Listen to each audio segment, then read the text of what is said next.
everybody. Can we have your attention?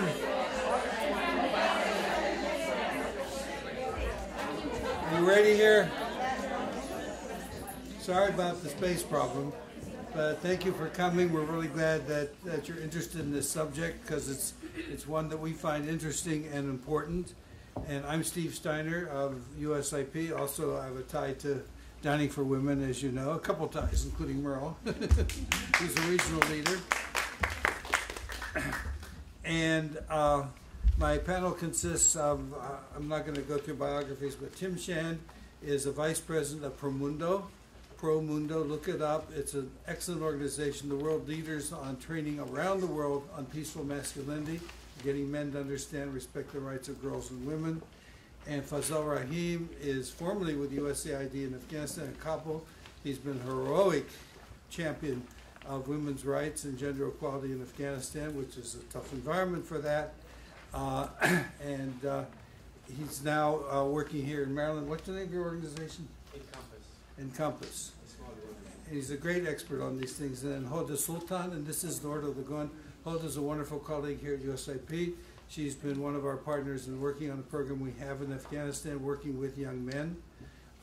And Fazal helped us to get that program going too. So I'll just say a few words about how we got into this area of work.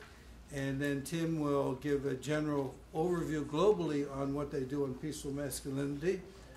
Promundo with its partners, and then he'll talk about conflict countries, and then we'll go to a country case, that'll be Afghanistan. Fazal will talk about how we got it going in Afghanistan, not such an easy thing, and Hoda will talk about our specific program with young men in Afghanistan. So just a couple words on how we got this going. It came out of the fact that when I got here in 2011, we did a study of lessons learned and best practices for international programs to empower women in countries that have gone through violent conflict. And we looked above all at Iraq and Afghanistan because they've gone through terrible violent conflict, and also because I feel, and many of us feel, we have special responsibilities and interests in those two countries. And we published our first publication on lessons learned and best practices on International Women's Day, March 8th. In 2012. And one of our many lessons learned, but I think it's one of the key ones, and I like to sort of say, much more has to be done to engage men, to get them to understand and support the rights of women, particularly in countries everywhere, but particularly in countries that have gone through violent conflict. We then went on to decide to do some of our own work on men. We call it Men, Peace, and Security because I think some of you probably know the famous UN Security Council resolution on women, peace, and security, dating back to 2000. But it is still really the international Bible for how women have to be empowered. It's a requirement for UN member nations. It's a legal requirement for them, how women have to be empowered in peace negotiations and reconciliation work when there's been conflict. They have to be at the peace table in a meaningful way with leadership. And every member nation also has to have a national action plan on women, peace, and security to make sure it's carrying out its obligations in this regard. About 60-some countries, that's not even half, have national action plans. I'm proud to say Afghanistan is one of those that does. Iraq also does. It's the only one with a national action plan in the Middle East. So we had a big symposium on this in October of 2013, inviting people, but especially men from around the world, to come. The name was Men, Peace, and Security, Men as Positive Agents of Change. And a couple key things in getting men, because when I started working on gender issues at the State Department after my Foreign Service career. I call it my second career.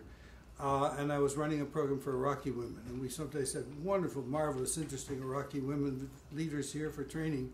And I'd have meetings, I'd hold meetings, organize meetings at the State Department, and sometimes it was 50 to 1 in the room. The Iraqi women, a bunch of American women, but it was very hard to get guys there, particularly in the State Department. So that's one thing we've worked on, is how to get men interested and understand that this is their issue too. And the UN Security Resolution, I think, is helpful in that regard because of the S word, women, peace, and security.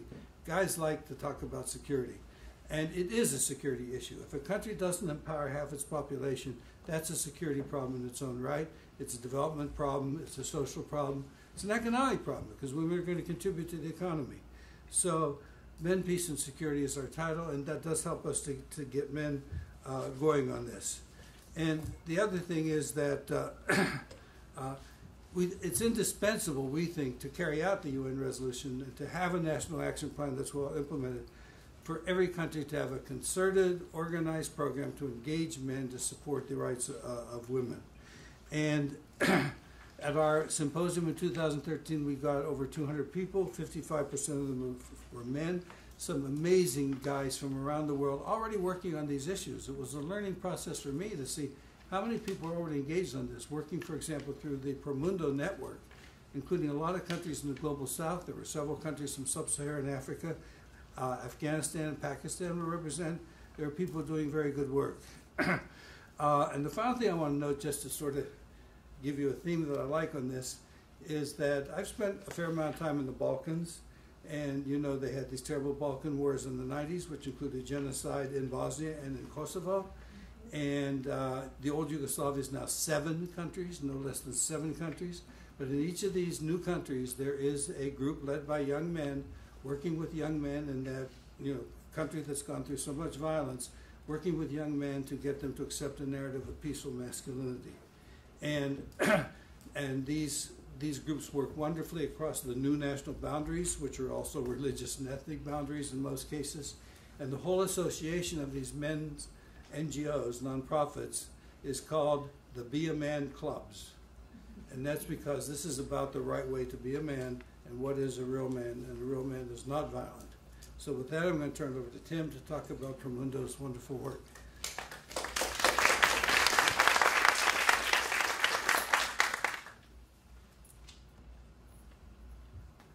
Yeah, Tim has the video to show us before he starts to speak. Thanks, Oda.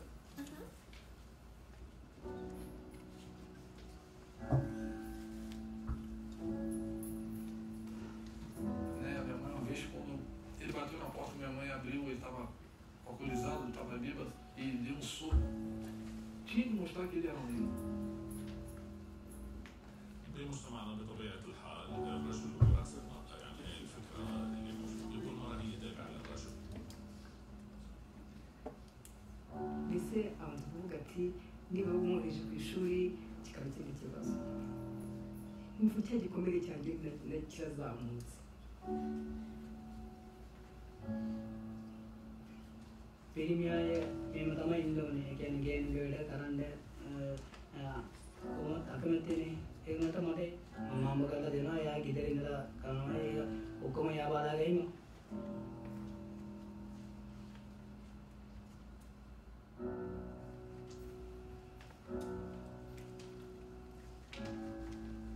Eu ficava dentro do meu quarto, digamos assim, trancado, dançar aqui e ninguém mexe. A partir daquele momento ali, ouvindo a história de cada um, aquilo ali me serviu para que eu pudesse ser curado daquilo.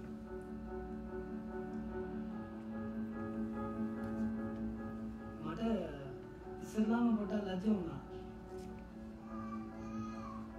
me මාසුත් මෙහෙම ගියා වගේ වෙන එකක් මම මගේ තුල එන්නට ආවා වගේ දැනුණා.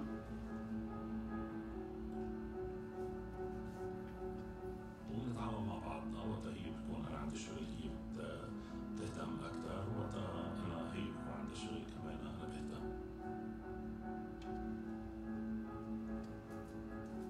umukobwa we yihuye buryo niba ari umukobwa wawe ni ibintu nawe bishimye kuba yarihindutse bifite umusaruro ushimishije. Essa ferramenta é poderosa diante de uma comunidade de transformação. Ela não vem de um monte, ela vem pingo, pingo, pingo. Então, torna aquele rio forte.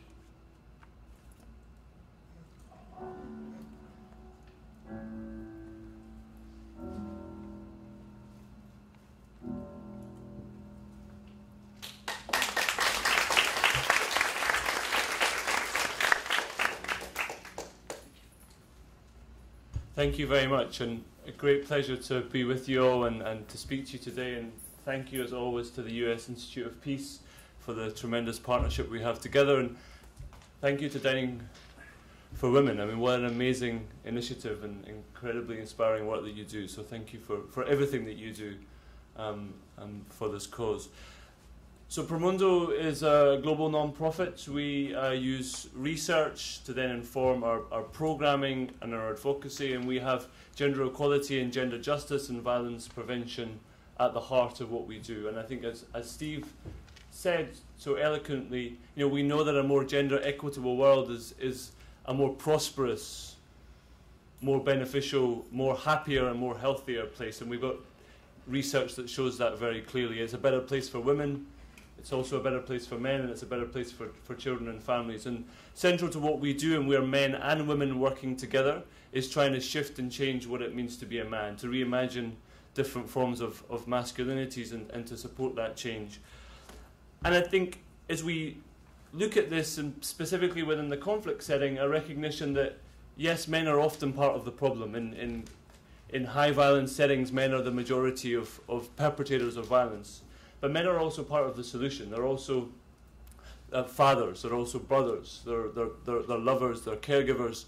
They're also agents of change, and much of what you're going to hear about today is men who are standing up in really difficult contexts together with their sisters and others in society, always with women, never for women, but really standing up and challenging the need to reimagine, as we talked about in the video, what it means to be a man and to think about more positive and non-violent versions of manhood.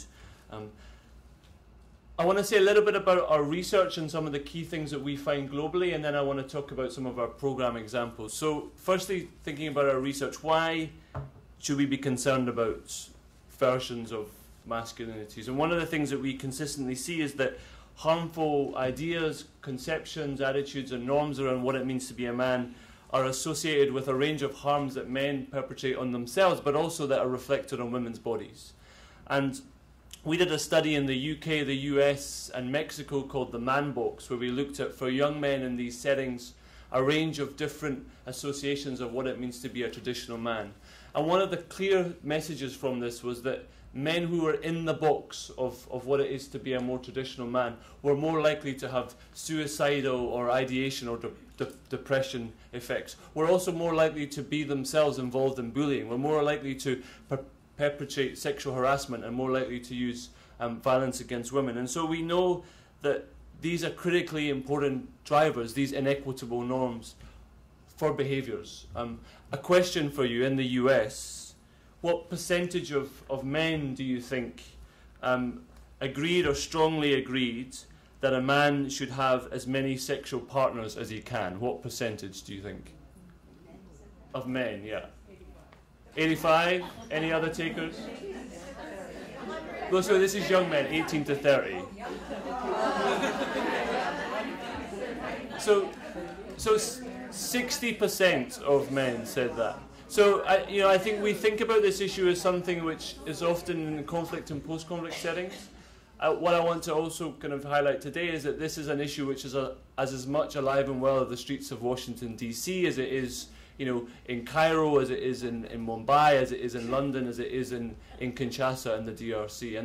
And the need for us, if we really truly do want to empower women and to achieve women's rights, and as we think about the Me Too moment and the fact that thankfully we're calling men out and calling men to account, let's not forget about the opportunity for us to call men in and to reimagine new and different forms of masculinities.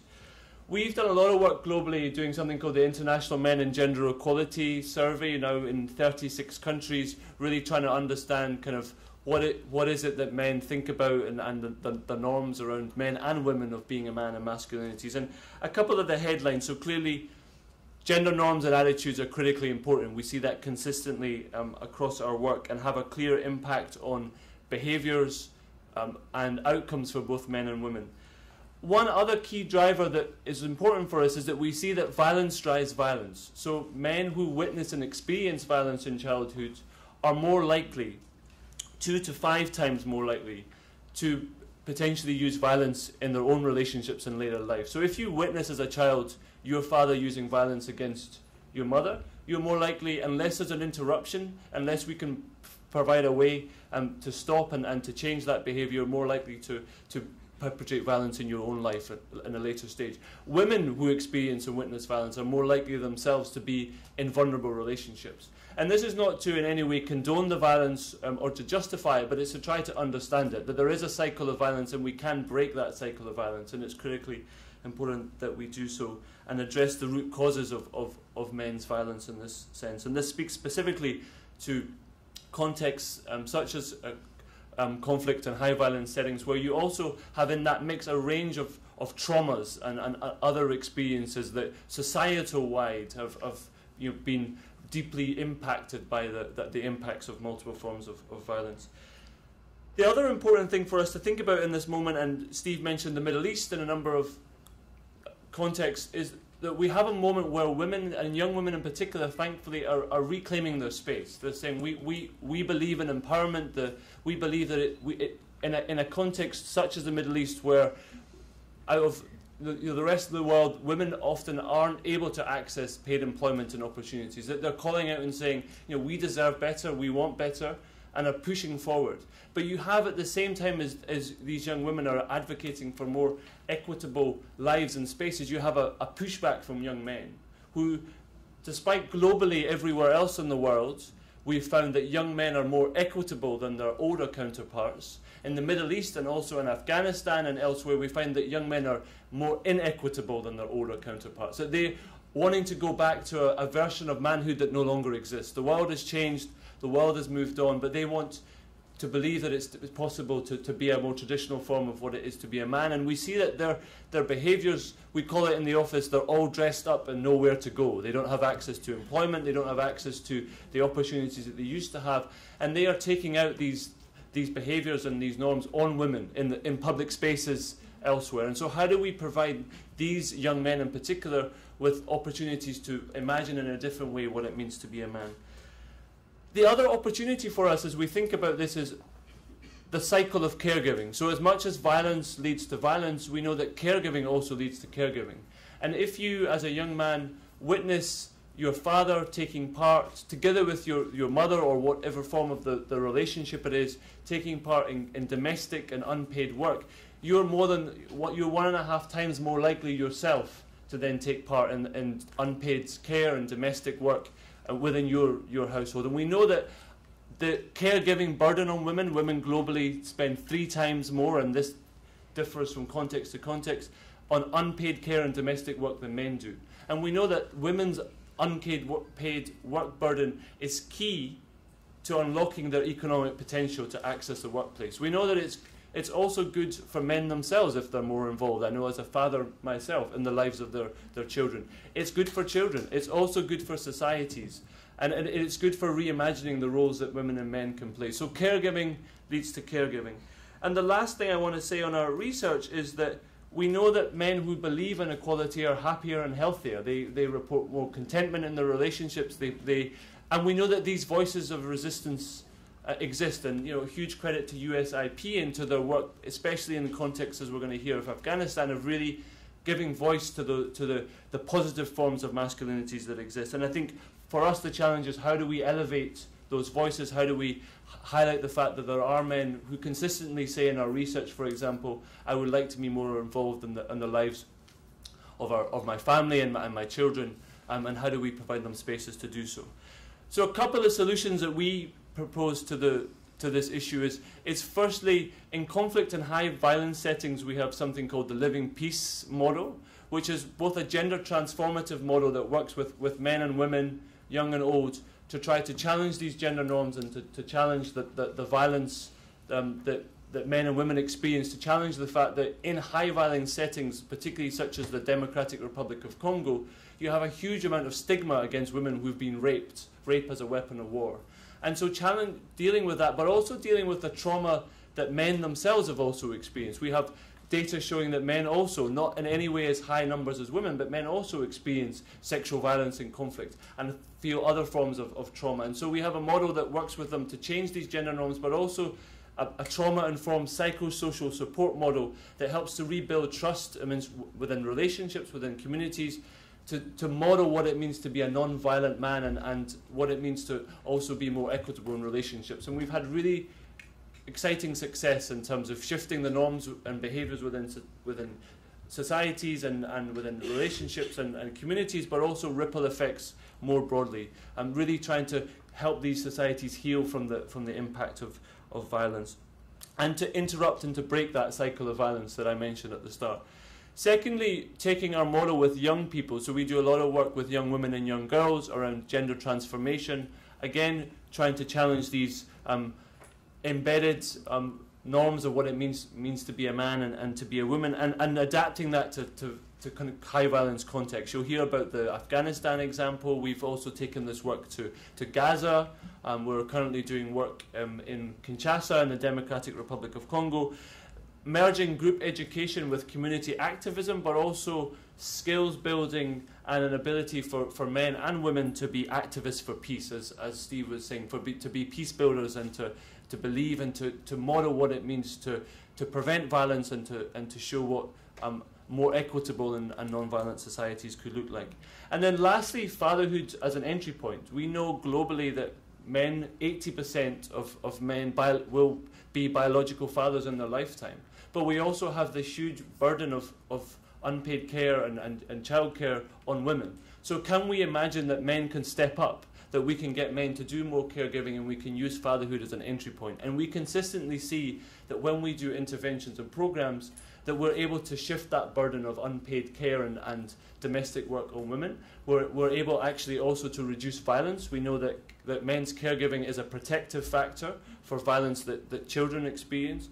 But we're also able to shift equality within relationships. And when we do it in the context of women's economic empowerment programs, we're able to empower women also, which is critically important. So we see men stepping up and being more involved in antenatal care and in supporting their partners through those processes. And we also see men understanding the benefits that themselves and everyone have if they're more involved in the lives of their children and the lives of equitable in the relationship. So, final comment, we can change these behaviours and norms. It is possible. It doesn't take a generation. We can do it. We need to continue to build on it. We need to hold men to account, but we also need to reimagine what forms of masculinities should be like and to call men in, as I say, to that. So thank you very much for the opportunity to speak.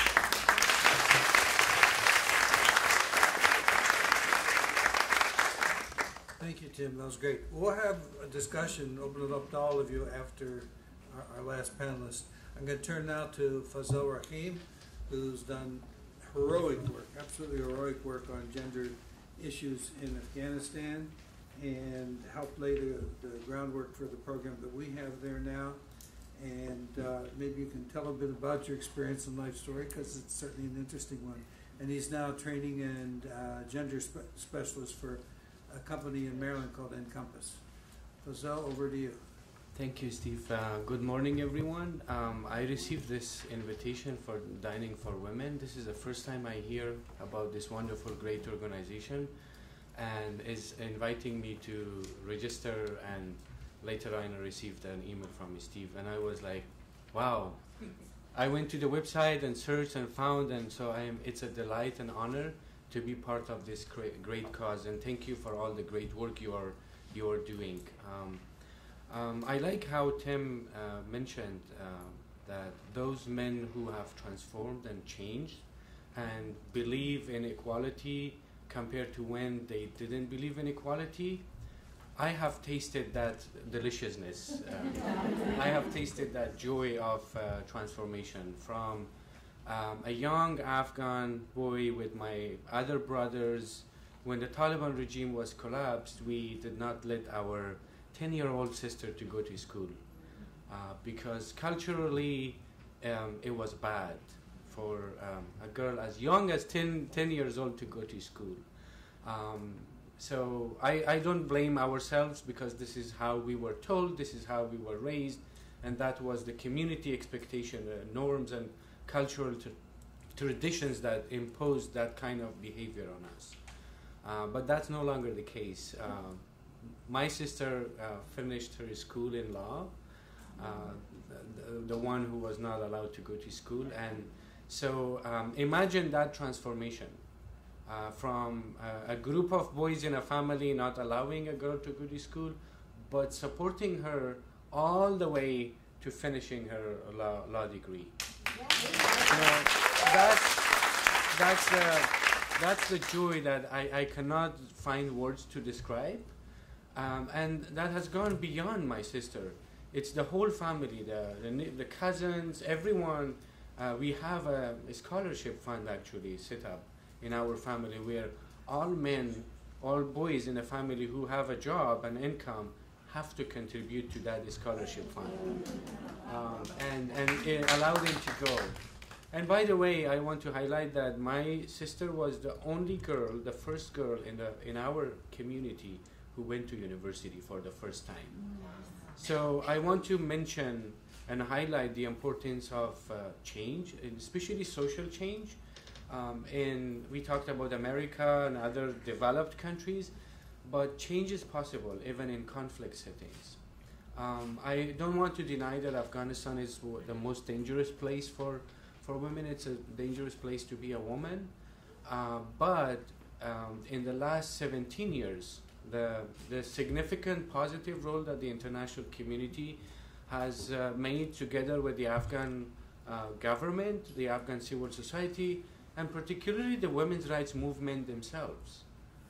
You know, we do not have a very strong, well-organized women's rights movement, but we do have strong women at the forefront, the foot soldiers, doing the awareness raising, doing the advocacy, together with some men to lead to that transformation. So in the course of 17 years, Afghanistan has moved from a country where there were 0 girls to school to millions now in school, including tertiary education, higher education, including university.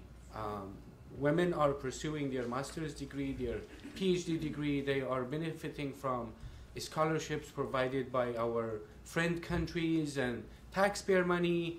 But because the conflict is so prevalent, unfortunately, then that narrative is not highlighted. That change is not highlighted. That it remains below the tip of the iceberg. And then also we have not been able to do research to document these changes. I think there are thousands and thousands the likes of me. I can make an example of our neighbors, the community, my school classmates, my friends, you know, the whole extended group of men who have gone through a similar process that I have gone. So I personally believe that change is possible and it's happening with the great work that groups like Promundo, the projects that USIP, and then other you know, gender equality projects that we implement, we can bring that change. And I also believe that you know, we have in Afghanistan this famous analogy that a bird cannot fly with one wing. You know, you have to have the 2 wings.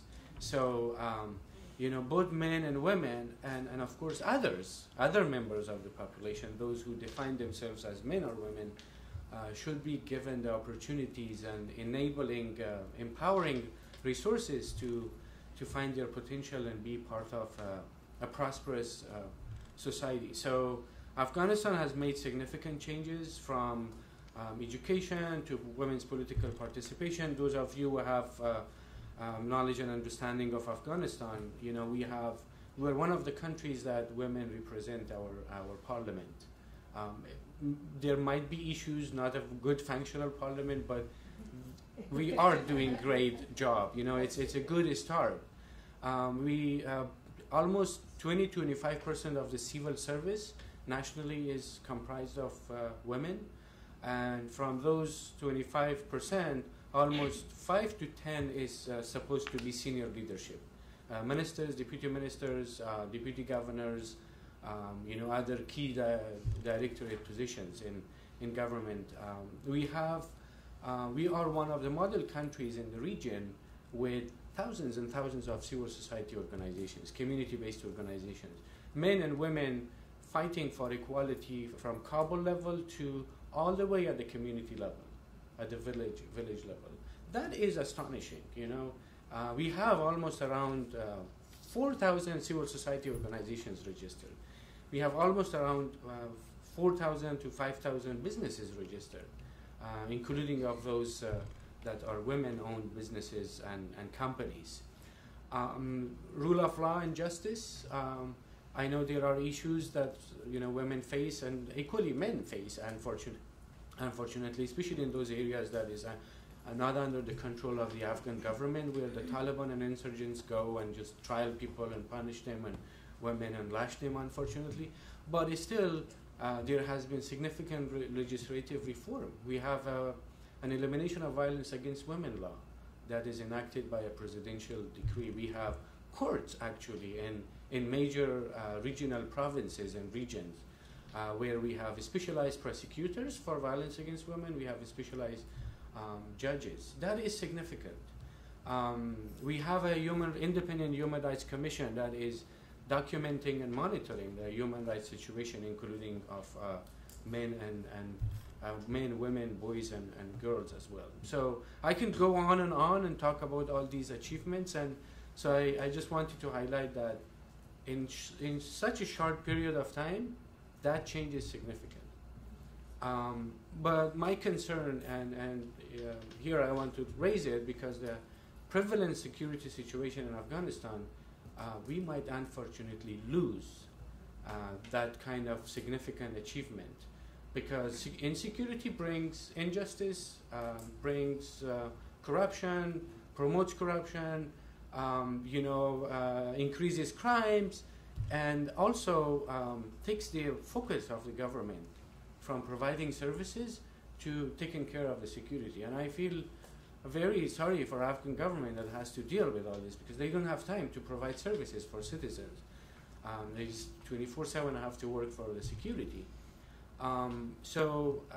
With the help of the international community and our international partners, I think we have to make sure we maintain and sustain those gains, because that we can easily lose those gains that we have made, especially in the area of equality and women empowerment. So I would stop there, and then we can have Q&As.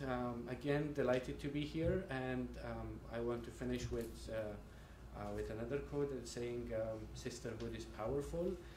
In this whole equality process, while I believe in main engagement, but I also strongly believe that women should be together. That is going to have the multiplier effect.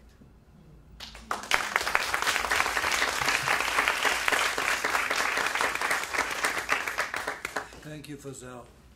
And now I'm going to turn to my wonderful colleague here, Hoda Sultan, who's been a key player in our programs in Afghanistan, which I want to emphasize is our biggest country investment here at USIP by far. And she's been involved with us in programs to empower women, and most recently then in our program to work with young men on what we call Men, Peace, and Security. She's also worked in other areas of Asia. Our Asia programs are expanding, and she's recently been in Burma. So you can ask her about that too at the end. And she has a video for you. Yes. Thank you, Steve. And thank you, everyone, for joining us today. I, like Fazal, it was my first time hearing about Dining for Women, and very excitedly got to do a little bit more research, and it's really, really, really great, and I'm going to be following this much more now. So, and this opportunity opened that up for me. So thank you again. What I will be highlighting today really is going to build on what Ambassador Steiner, Tim, and Fazal just talked about. I'm going to specifically hone in to bring it all together in terms of a programming intervention that we've been doing in Afghanistan around men, peace, and security, and masculinities. And then I'll wrap up what I have to say with a short video that I think really kind of brings it all together. And you'll get to see some of the participants and the training in action, which I'll be talking about. So as Fazal mentioned, I think I don't want to paint a rosy picture of what's happening in Afghanistan right now and to say that there's no issues in terms of gender relations between men and women. There is tremendous gender disparity in all regards, and security or lack of security sort of underpins all of that right now. But that said, I think we have important building blocks in Afghanistan that wouldn't have been possible today without the support of the international community, a very robust Afghan civil society, and very strong advocates for gender empowerment. And I'm strategically not saying women's empowerment because I think it's going to come down to gender empowerment. One thing that and when I say we, the international community, I sort of point the finger at myself and others as well, is that when we've talked about gender in Afghanistan, it's really been engaging women. Years and years we've done so much engagement with women, whether it's been vocational training or other types of empowerment programs, that we've almost missed the mark on engaging men. And we know that it's equally important, especially in a conservative society like Afghanistan, that for the husbands, the fathers, to trust that their wives or daughters are going to step out the home and participate in these internationally funded programs. We need their trust, we need their confidence, and the only way to do that is to sort of bring them into the fold. And I think more and more now we're starting to speak about this. We're creating opportunities for men to come into the conversation, and it's really opening more doors for us. So I hope that as we're going forward, we do more of this. With that said, what I wanted to talk about is our project called Men, Peace and Security in Afghanistan. It is a 2-year pilot project. So we started this project in 2015, and it was really built on the notion that we know there's been decades of violent conflict in Afghanistan. We know that previous generations of Afghan men, including my father, it was a very different definition of masculinity. They didn't associate masculinity with having power, being aggressive, being violent. But you know, at the end of the day, we look at how much violence has eroded Afghanistan, and it's no doubt that it's really sort of reshaped what masculinity means in Afghanistan for the past 30 years. And so we worked with our international partner, Promundo, who's been fantastic in this work and has been doing really great things, to develop a training manual, that we then really wanted to make sure it was contextually relevant as well as sensitive. Because as an organization with US in front of our name to go in and work with young Afghan men and say, well, we're here to help you understand what masculinity should mean to you, that would be quite offensive. And so we really tried to make sure we were very strategic in how we framed it and how we approached it. So we developed this manual, and we worked with local partners. We worked with 2 local civil society partners. They really took this forward, and we selected young men between the ages of 19 and 29 in 4 provinces: Kabul, Balkh, Herat, and Nangarhar. And we did training workshops with them. We did 4 training workshops, and out of these training workshops, we identified 10 participants per province to really sort of become our master trainers, to really move this forward beyond USIP support. And they've been continuing mentoring other young men. They're doing different trainings, and a lot of it is really, it was very participatory. So again, we didn't just want to go in and say, this is what masculinity means, but it was helping them unpackage, how has the violence impacted you? Because I think also the way that Afghan culture is, and unfortunately this is something more broadly that I think we as Afghans need to work on, is this notion that you sort of bottle everything in. And it's especially true when you're an Afghan man, that it's not masculine for you to put your feelings and emotions out there, to put your fear, your hurt, your anxiety out. But it was creating a safe space for these men to talk about those issues and to say that it doesn't make you less of a man to empower your partner, empower your wife or your daughter. It actually makes you more of a man to let them go out and get an education and contribute to the home and to your livelihoods. And so with that, I think we've opened a lot of doors.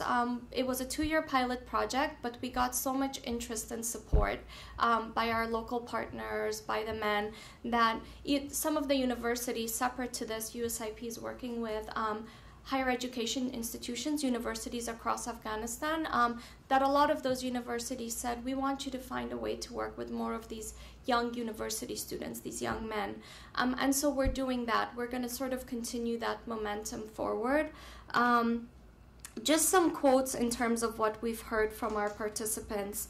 one participant who was a madrasa student. So again, it's not, we're really reaching out. It was reaching out to madrasa school students, university, individuals that work for the government, business. It's a broad range of sectors. He said, the main takeaway for me from this project is to critically assess my personal action and words towards others. In a way, I'm relearning the true meaning of manly behavior.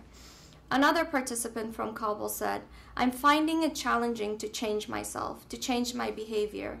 As for more than 20 years, this society has imposed on me a narrative of masculinity that was based on an aggressive and unkind behavior, to be a tough man. I have to remind myself every day to adopt a peaceful narrative sense of masculinity. So those are just 2 anecdotes. We have so many more. And again, I think one thing I want to underscore is that we're very big on seeing instant results, seeing instant impact. And this type of work will really take time. It will take many, many years. But, you know, just these little tidbits of feedback that we're getting from the training participants, the project beneficiaries, tells us that it is making a difference. And then in the video, you'll see some of that as well. So I'll stop talking here and I'll put the video on for everyone to see.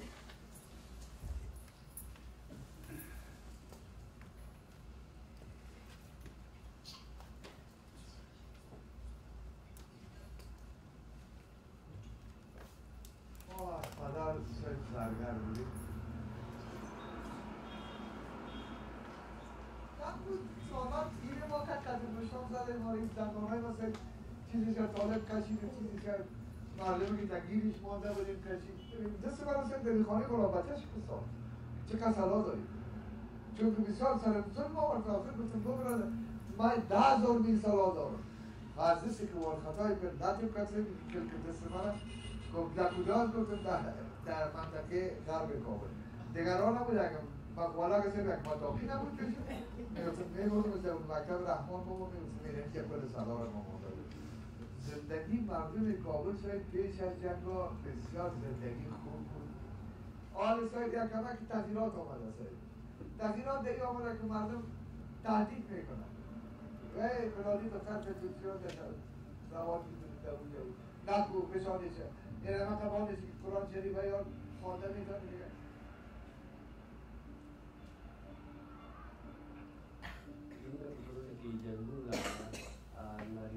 یو بل ډول منفي تعبیر شوی ده باید خشن اوسېږي یا یو ډول ته باید فشار راوړي چې نور کورنۍ غوړ باندې تاته ښه معلوموي ان پیس وومن ان سیکیورټي 2 کاله امتحاني پروژه ده دا پروژه طرح شوې څنګه موږ کولی شو دا نارینتوب منفي بیرته مثبت ته واړوو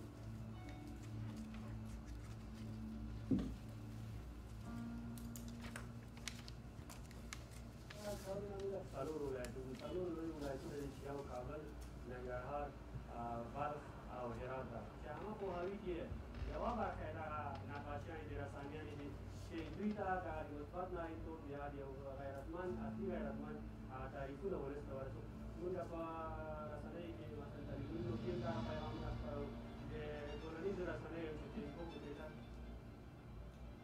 یو کار مې دا و چې کادرسازي وه کالر موږ د ټریننګ هم ورکړي او سوشل ځوانانو ته training maten, قابل درک است، قابل فهم است، وجود دارد در کنترل قرار می‌گیرد، تحت بسیار قرار می‌گیرد درست.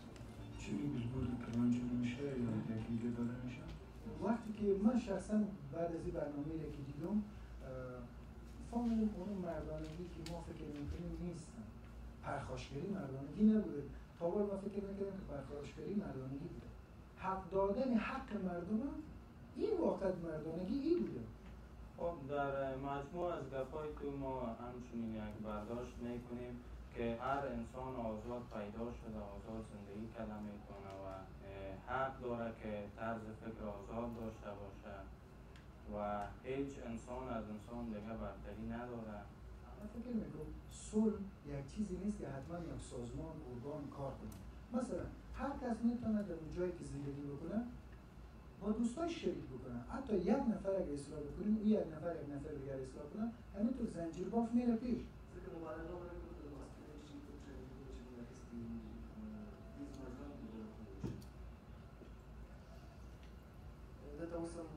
کوم چند سالاران چې دي کوم خلک چې دي چې وژنې کړي دي جنګونه کړي دي اوس هم دلته خلک ورته ډېر احترام لري ډېر ډول ښه خلک ورته ښکاري په تمام معنا ورته نگاه می‌کنن 16 سال پیش خانم‌ها بسیار ترس و لرز کار می‌کردن چون یک دوره بسیار دور دراز طالبان در اینجا بود همه می‌ترسیدن و نه تنها خانم‌ها بلکه مردم می‌ترسیدن از این مردم از این وقتی 16 سال پیش ما آمدم قبلا چون چادری را سر می‌کردیم من وقتی که چادر را سر می‌کردم از خانه می‌آمدم یک ترس در این بود که من چه قسم از خانه برای اینجا کار کنم در این رو که تلویزیون آمدم خانم‌ها بسیار کم اثر می‌گیریم سوال از سیاه شد جامعه ما مردها همیشه کوشش میکنن که خانم‌ها از خانه بیرون نرن یعنی همه گیریم در بعضی جایا اونا نمیخواید خانم‌هاشون بیرون برن ما غیرت داریم ما نداریم دیگه بیشتر وقتی که دخترم یا زن بیرون برن دیگه من طرف دارم خوخیش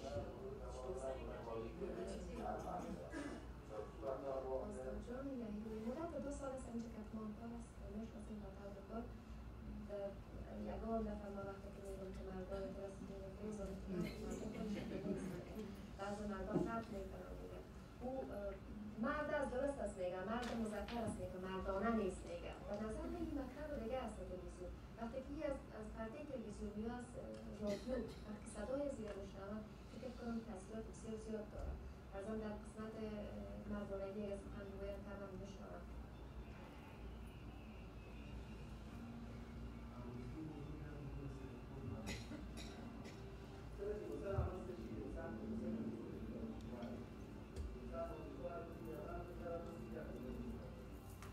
باران چې چا ته وختي و سوال ډلو ته زیاتوي د نړیتوب خلک چې په تعریفونو اورېدلي زده کړي په ځان تطبیق کوي نو هغوی مجبوره دي چې داسې ټولنه کې چې هغوی رالوی شوي دي چې هلته نارینه چا ته ورکوي جنګ کوي چې وژنې کوي کرکه لري نفرت لري غصه لري نو حتما دوی مجبوري وي چې داسې وسوال ډلو ته ولاړ شي نو زموږ مبارزه د همدې لپاره ده چې باید دغه تعریفونه دغه معیارونه بدل شي تغییر شي باید د سړیتوب لپاره موږ داسې معیارونه وټاکو چې هغه د ټولنې په ګټه وي او د ټول انسانیت په ګټه وي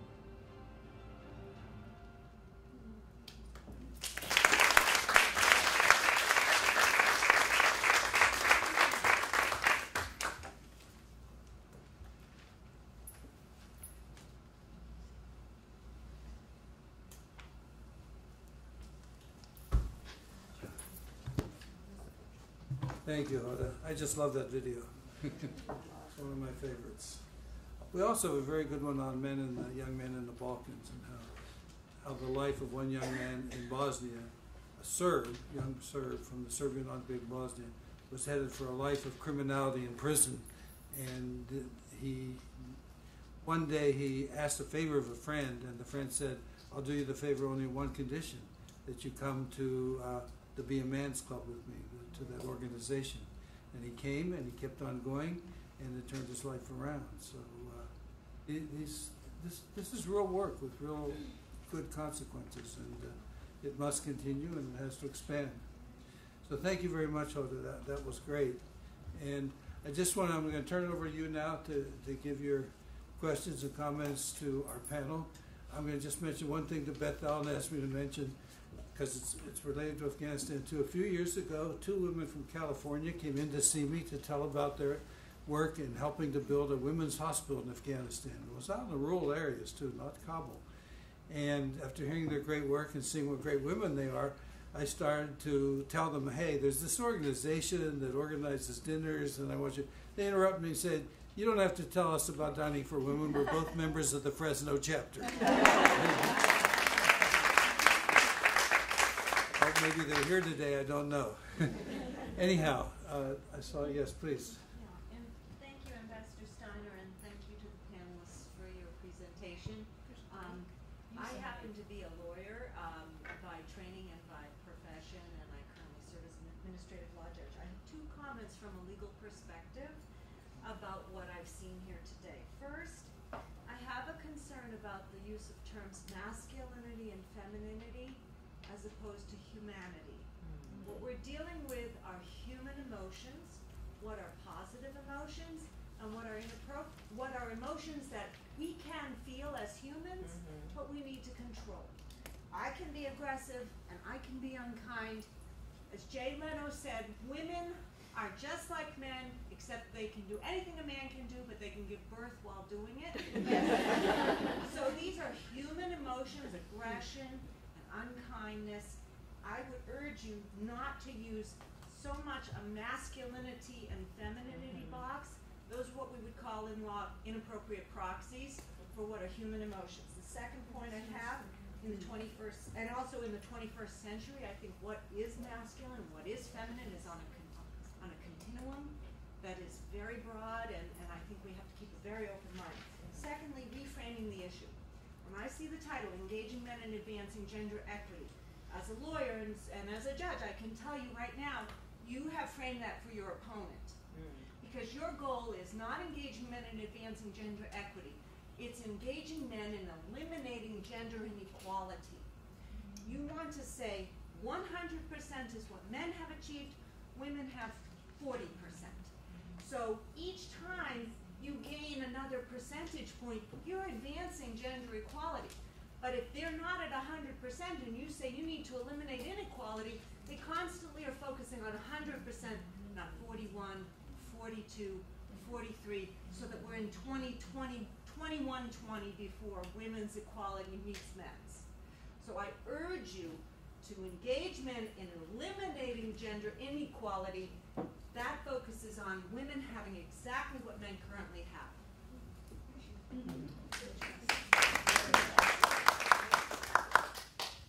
Thank you. Those are interesting comments. And I want to turn especially to Tim on that. But my own explanation as to why this term masculinity is used, and I myself learned from that. I was very surprised at the beginning when I saw that experts were using it in plural, masculinities. And that's because conflict and war create very violent aspects of masculinity, very violent masculinities. And where men, particularly young men, come to define their masculinity as based on their ability to perform violence against other people, to carry a weapon, to threaten other people, male and female.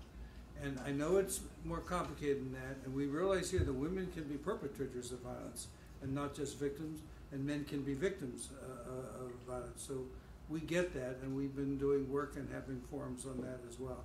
Let me turn it to you for comments, Tim, if I may. Sure. I mean, two great points. I mean, so what I would say in kind of thoughts and responses and building on what Steve has just said, that ultimately it's about the humanity of all of us, absolutely, and how do we imagine more equitable relationships in societies and believe in that. What we do know, however, is that in the majority of contexts around the world, 70% in Afghanistan, around similar numbers in the Democratic Republic of Congo, anything between 30 and 60% in other parts of the world, men are using violence against women in much higher rates, and violence against other men than women are using violence against each other or using violence against men.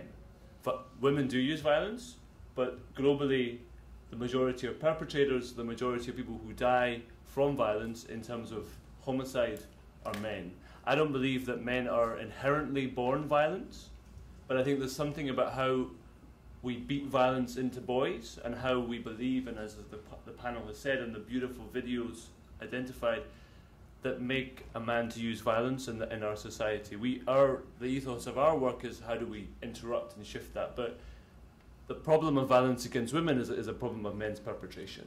The challenge in conflict and post-conflict settings is that the majority of individuals who use violence, who are informed in armed conflict, if you look at the challenge around recruitment into extremist forms of violence, by far the majority is men. Women are also active, but the majority of those who are perpetrators are men. The other challenge is global health. To push or challenge you a little bit, that actually if you look at the global burden of disease, the majority of factors, 7 out of 10, are in higher prevalence in men than women.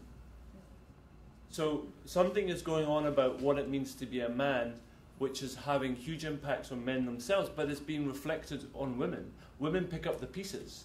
women pick up the pieces of men's use of violence, men's suicide. Women pick up the pieces of the rape as a weapon of war that stigmatizes huge communities that mean that women are rejected from relationships. I think we believe strongly that it absolutely has to be about women and men, and in fact some really interesting results from our research is that, and from the man box in terms of those socializations, is that women believe some of the same norms that men believe. So when you ask men and women in the Middle East, for example, one of our interesting questions was, men and women's belief around women's access to employment. Yes, we all believe that women should have more access to jobs.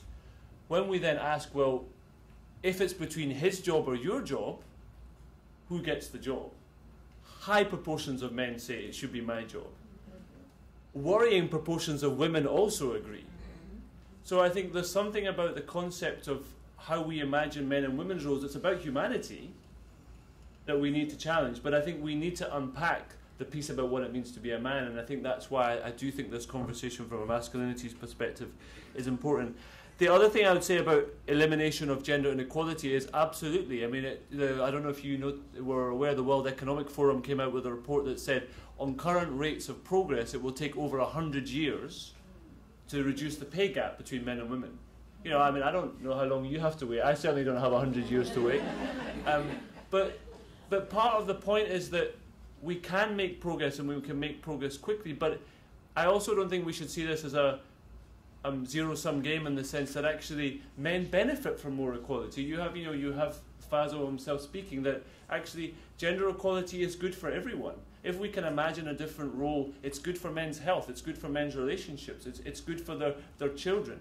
So yes, we need to find a way to keep focus on the critical inequities that exist. But I think, we believe that men are also trapped in these boxes, that it limits their ability to be a full human being in terms of humanity. So not in any way to question the paradigm of power that exists. It's clear. Patriarchy is the number one thing that we want to challenge and end. Gender inequality is men's power over women. But that system of patriarchy pains men too. And if we can imagine more equitable relationships, it's good for everyone. And I think, so I guess what I would say in response is yes and. Yes, gender inequality, but also the benefits to everybody of gender equality. Just very brief.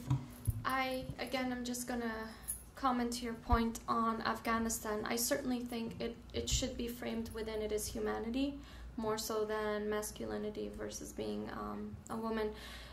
But at the end of the day, being quite frank, I don't think Afghanistan is there yet. So first, we need to work with the men to unlearn the violence, to help them redefine masculinity as it was once upon a time. But then I think, as you said, it is a paradigm. And I do really hope and see that there is an opportunity for us to slowly shift and sort of put those distinctions aside and call it that this is humanity. These are basic human rights at the end of the day. And that's our goalpost almost, is to get to that conversation. But I think in the case of Afghanistan, and to an extent it's true for most of the other conflict zones we're working in, we're not there yet. Yeah, I strongly endorse that, what Hoda just said. And as we shaped the program in Afghanistan, as she said earlier, we had to make adjust to a cultural context. And Fazal too gave you some good description of the cultural context that he grew up in. And there is a kind of man box, and there's a kind of man box I grew up in the industrial western Pennsylvania.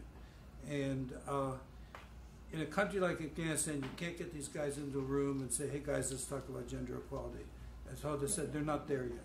You can't do that, it won't be understood, it could be resented.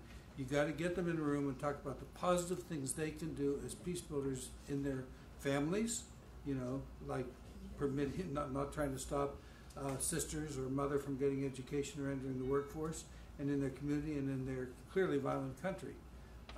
You've got to start with those things and try to get to what you're talking about. But there's a way to go. Yes, ma'am. You touched on this briefly, Tim, about the health factors of men, but I was just very curious with the research you did on men being happier and healthier that believe in equality. Like, what did you use to measure that, and how did you come up with that? I'm going to take 3 at a time. Can we get 2 more? Please. I'd love to hear from Fazal about what prompted the shift in your consciousness, your family, your brothers, your father, to allow your sister to go to school, and how can we replicate that? Yeah, I have two questions there, if I can squeeze those in. The first is about India and China and the so-called excess men issue, which is a huge demographic problem, and many people have connected this to toxic masculinities, and I'm wondering if anybody can talk about, what they think is going to happen there, acknowledging it's a very complex issue. And the second is the UN Women's He for She campaign. Could anybody please address how, if at all, you're working with that and how you see that fitting in? Okay. You want to start on health, Tim, and then we'll go to Fazal? Sure. These are great questions, and thank you for this, really kind of honest conversation as well. I mean, I don't want to suggest that we've got all the solutions, and patriarchy is something where the women's movement's been struggling with it for and doing incredible work, and really bringing us, it's thanks to the women's movement that we have organisations such as us that have.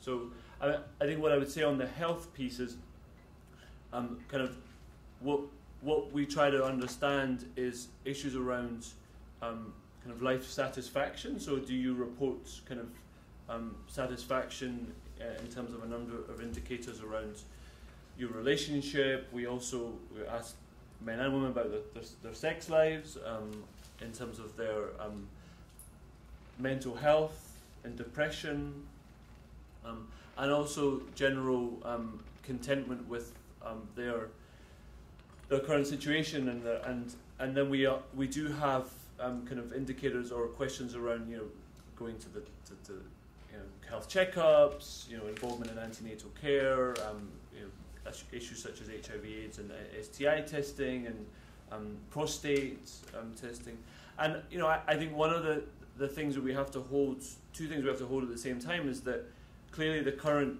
arrangement of, so globally, without a doubt, men do less caregiving and unpaid work and domestic chores than women, very clear globally.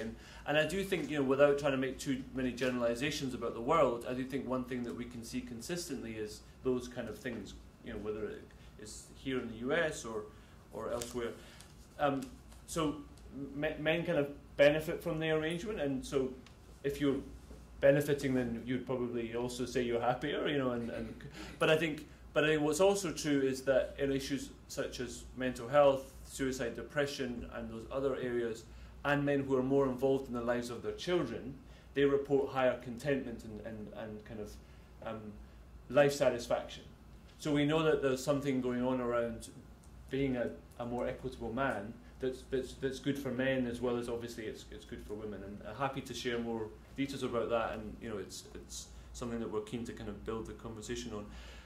He for She campaign, so we are directly engaged with them and part of the kind of the group of organisations. I think we have a healthy critique of He for She campaign. I think I think the messaging has got much better. I hope nobody would mind me saying that. I think it became very kind of a man being a champion, speaking on behalf of women, and really we wanted to say, and we engaged with UN Women and the governments that were supporting this, to say that yes, the concept is a good one, but that really the messaging needs to be about gender inequalities and around how do we challenge power. And so I think it's had huge momentum. I think they're incredibly successful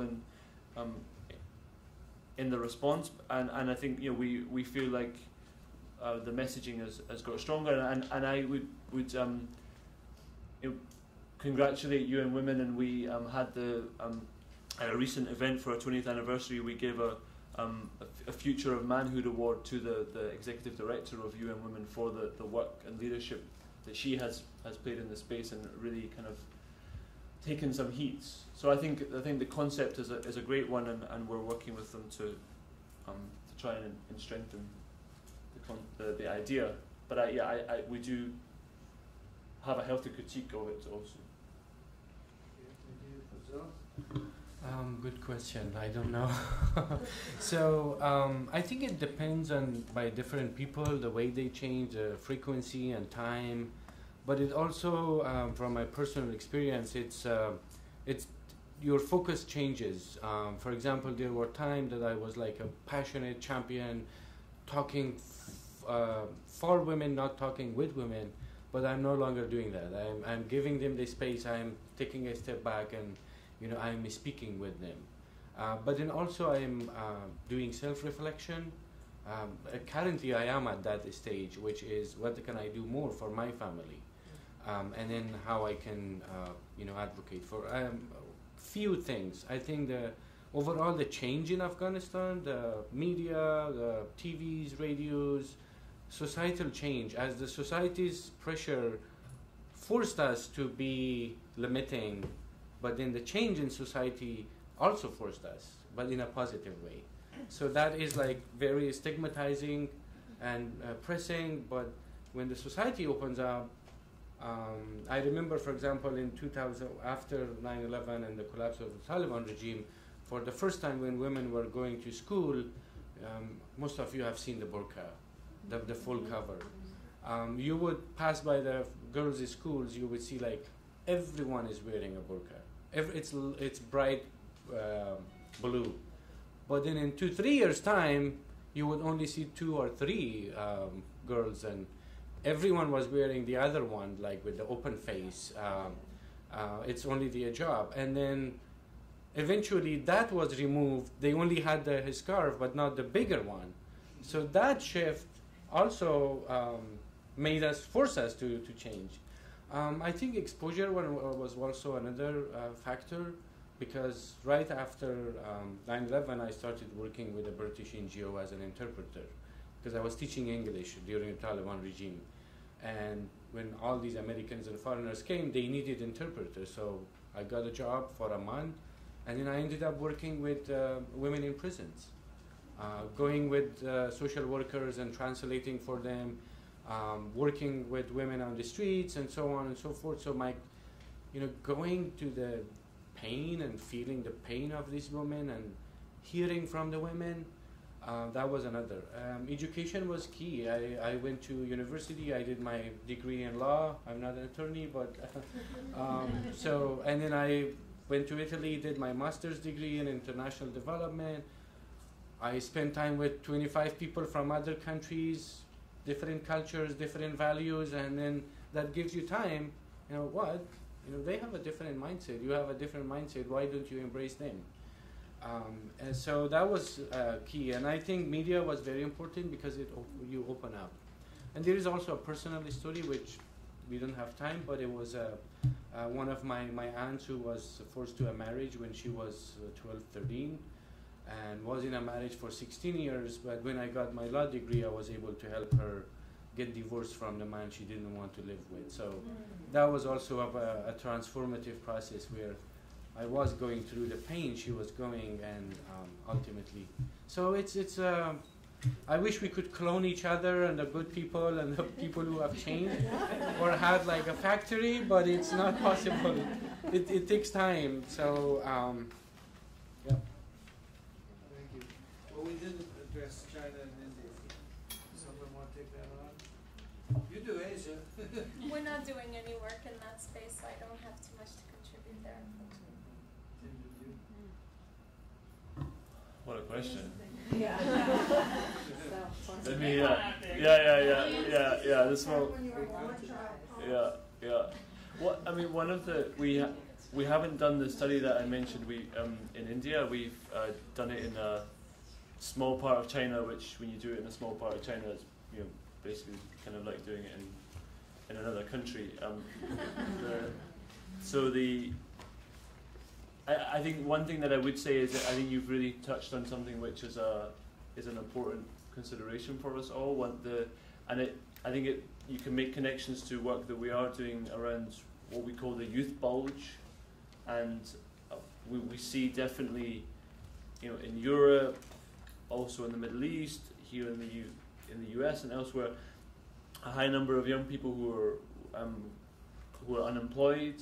And and we see this particularly amongst young men if they're given the connection to identity of work, and then that then connected to xenophobia, connected to kind of other forms of violence, to inequitable behaviours and attitudes. So I think we are concerned around what are the kind of identities that these or role models that these kind of young people have, and often they are there's over 1 million people following a number of kind of individuals now in Canada who are kind of saying the problem with men, and they're using a very kind of it's as men versus women approach, is men need to be more manly, men need to be strong enough. The problem with society is that we've moved away from when men made the decisions in relationships, and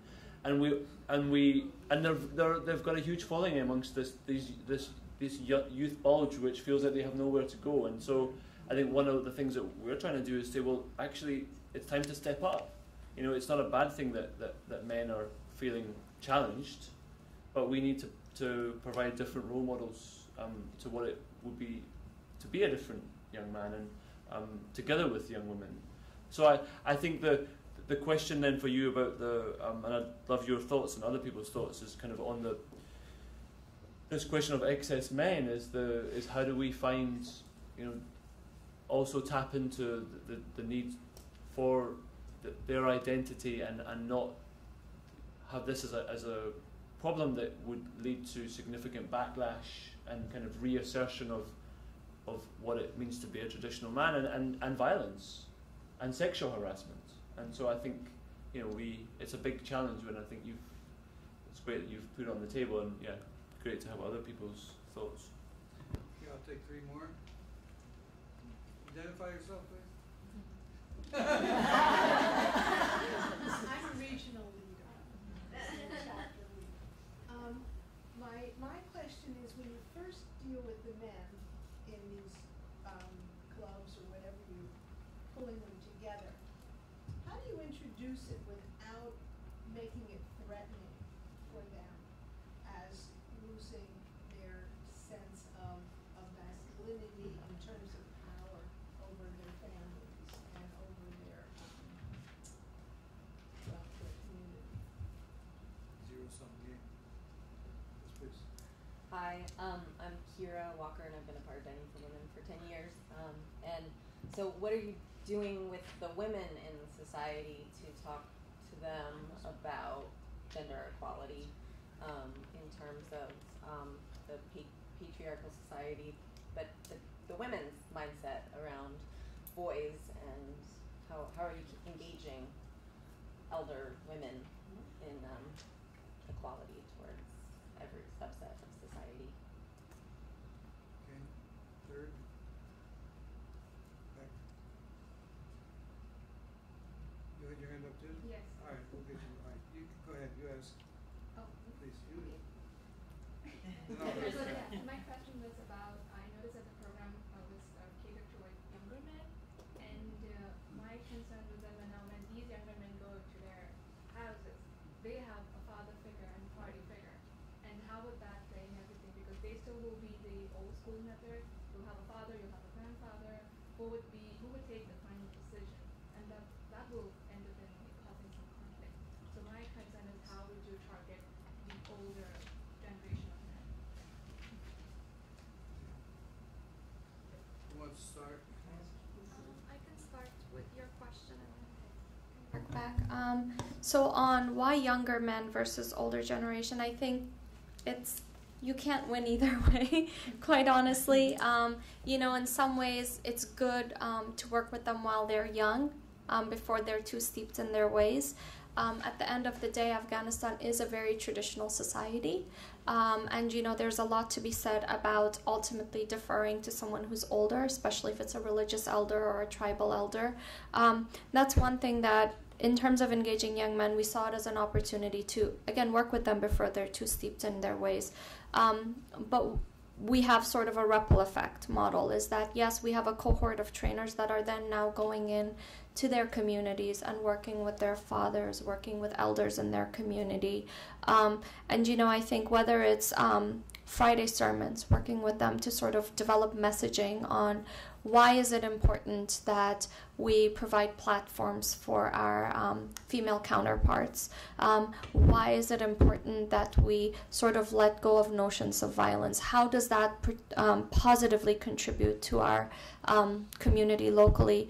I do think that's an important point, and I've made note of it, is that we're now working on, as you would call it, the second phase of this. So we're sort of doing online and radio debates, and that's where I think we can be very strategic about bringing in older men into the conversation now. So thank you for that. I can address the men engagement. Particularly in Afghanistan, we have 60% of the population is youth. Of course, different age ranges, because each country has a definition of age for youth, but based on the UN statistics, so it makes sense to engage with that population. But then also that cohort is more prepared for change than the older generation. It's a difficult, tough question, because in culturally sensitive societies, conservative societies, it's the elders. But I want to highlight one thing, is that social change is not happening alone. There is also economical change, there is cultural change, there is power change. And I can make an example of Afghanistan, like when the first time a group of elders were flown in with helicopters and U.S. Special Forces with the former President Hamid Karzai, he only met with all the elder leaders. And then the Bonn conference happened. It was the elites and the usual suspects and the warlords who met in Germany in Bonn and decided on a future Afghanistan. But that dynamic has changed. I don't have the exact statistics with me. The provincial councils, in government institutions, even the parliament, youth are representing. And now we have started campaigns for parliamentarian election. When I look at social media, everyone, you know, all the candidates are young people, men and women. So you shouldn't expect change over time. In my case, luckily, my father was like the nicest father ever, who wouldn't say anything. But I have friends and colleagues and other men who are suffering as well, including forced marriages. You know, for example, forced marriage is not only a case for girls in Afghanistan or early marriages, it's also for boys. Boys as young as 8 years old were forced to get married to a 20-year-old woman because the family didn't want to marry the girl to another family because of land, inheritance, the reputation, and so on. So it takes time. So the social change happens, and then I eventually hope that that structure of elderly leadership in a negative way, not the positive, you know, the positive one. We want that to remain, because another part of the Afghan culture is respect to elders, which is, you know, in a meaningful. It's the family, communion, and union. We want that to stay, but when our elders are saying bad things, we want to say no to those. So it takes time. In terms of how to introduce it, I like how USIP has pursued this, is to engage with the civil society. They should be at the forefront. They have to adapt it based on their needs. You can't do the kind of advocacy you do in the US here. Look at the Me Too campaign and all that. You can't do that in Afghanistan, so you have to adapt. I think using religious teachings sometimes can be very helpful. Even though I am personally not a promoter of religious teaching, I have my own observation, but it works. If 2,000 people are going to a mosque every Friday, whether they internalize the religion or not, you have to use the teaching. Second, I think using local terminologies. You know, gender equality doesn't mean anything in Afghanistan. You know, it's a Western terminology. It's a Western philosophy. It comes from the feminist movement. So you just have to domesticate. Is that the right English word? You just have to adopt it based on the local approaches. Oh yeah, please, if you'd like. I mean, just to pick up on that last point very quickly and say, you know, I think you heard a lot in the film from Afghanistan about the concept of honour, and I think just really kind of emphasising how important those local contextual pieces are. And you know, I'm a white northern man sitting here, where I wouldn't be the one that would be doing the workshops in Afghanistan or elsewhere. So really aware of that. And I think one of the most powerful things, and I know this from my own experience doing group work with men, that when you talk about the box, you don't come in the box of what it means to be a man, and we do the box of what it means to be a woman as well.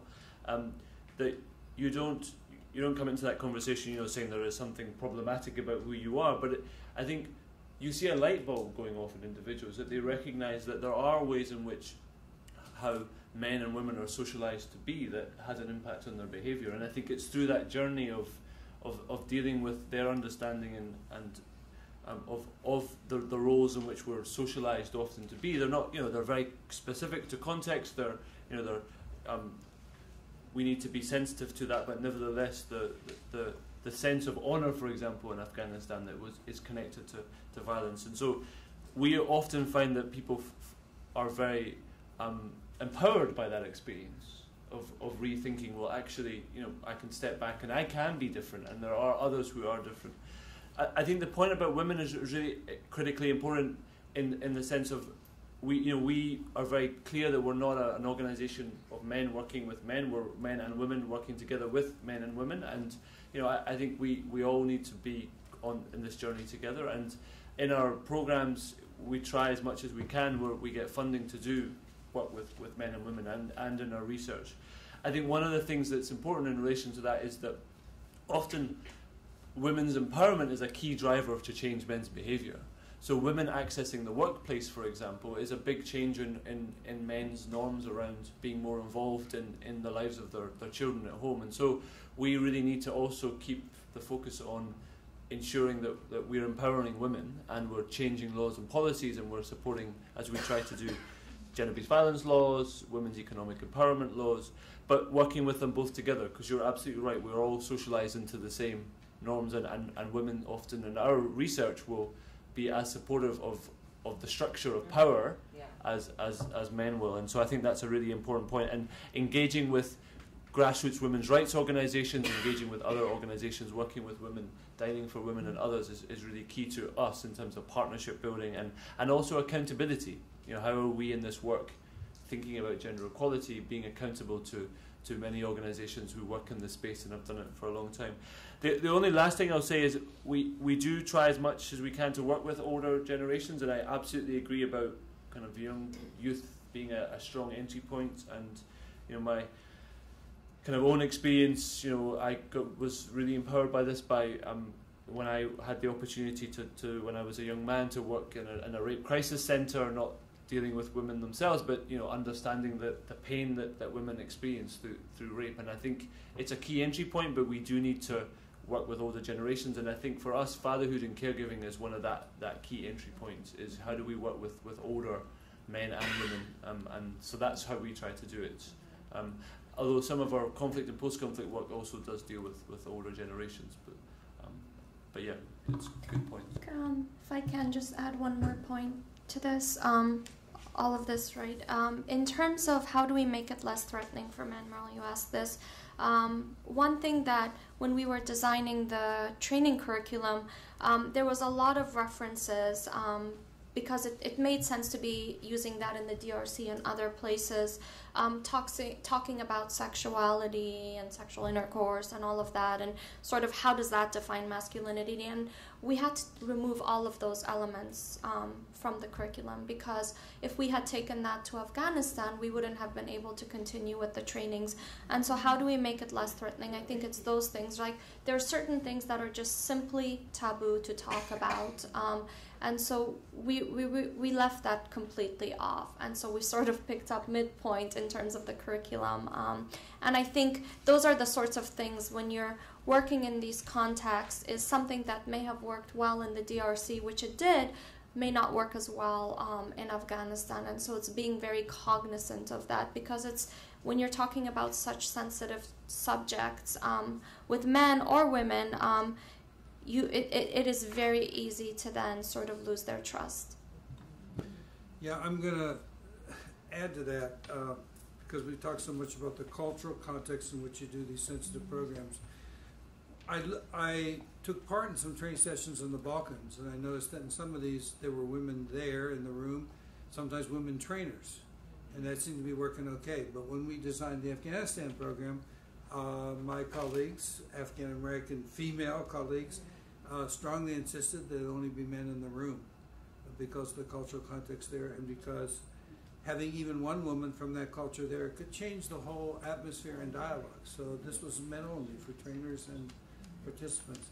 So what I'm going to do, I'm going to bring it to an end now. Thank you for your participation, but invite you to come down and talk to the panelists, ask them to stay on for a few minutes, because we do have a little bit of a break before you all have to be back in the Great Hall. Thank you. Yeah, awesome. Please, go ahead. I'd like to get more information on your research, Tim, especially. I missed in the beginning where you said you're from and the name of your research. So if you could look them up. So this feels a little bit like a kind of, I don't know. It's in the bio. Yeah. If you go to www.permundoglobal.org. So come on down. Join us. Thank you. Thank you all.